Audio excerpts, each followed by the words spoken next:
તો રામ રામ ડાયરાની આજનો લોગ આપણે ચાલુ કરીએ છીએ આપણા ધાબા ઉપરથી. સવારમાં ધજા લગાવવાનું કામ મળ્યું છે. તમને તો ખ્યાલ જ હશે. તમને 22 જાન્યુઆરીની ખ્યાલ નથી? અયોધ્યામાં રામ મંદિર બની ગયું છે અને 22 તારીખના તેની પ્રાણ પ્રતિષ્ઠા છે. તો આપણે પણ આપણી છત ઉપર ધજા લગાવી દીધી છે. અને આ જુઓ, ગામમાં ચારે બાજુ જ્યાં જુઓ ત્યાં ભગવા છારા. અને તમારા ગામમાં 22 તારીખની તૈયારી કેવી છે? કમેન્ટ કરીને જરૂર બતાવજો. દુનિયામાં ભલે મોય ચાલતું હોય, પણ આપણે અહીંયા તો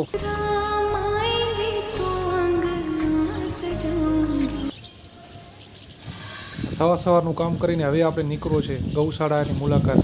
તો હાલો રામપ્યારીને લઈને નીકળી ગૌશાળાની મુલાકાતે. આ રહી આપણી રામપ્યારી. તો હાલો નીકળી રામપ્યારીને લઈને.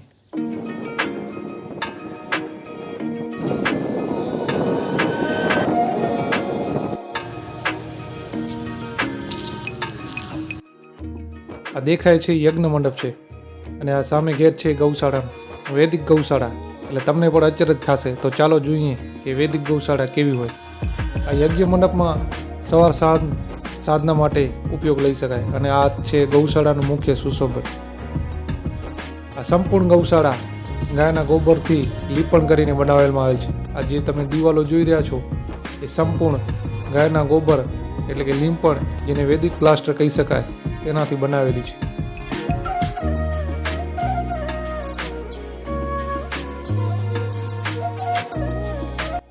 અને ગૌશાળાની પાછળ અમને એક નવી જ વસ્તુ જોવા મળી. આ જુઓ તો, આ તો જૂનવાણી ડેલા લાગે છે. અરે કહેના ક્યાં ચાહતે? અને આ જૂનવાણી સિસ્ટમથી બનાવેલી છે. કુંડી ખોલીને અંદર જોયું તો અંદર પણ દિવાલો ગોબરની. અચ્છા. ચારે બાજુ જ્યાં જોઈએ ગોબર. દરિયામાં પણ ગોબરનો ઉપયોગ કરેલો છે. મજા આયા. અને બહારનો નજારો કંઈક આવો દેખાય છે. ચારે બાજુ અહીંયા 2 ગાયો છે. સામે દેખાય યજ્ઞ મંડપ.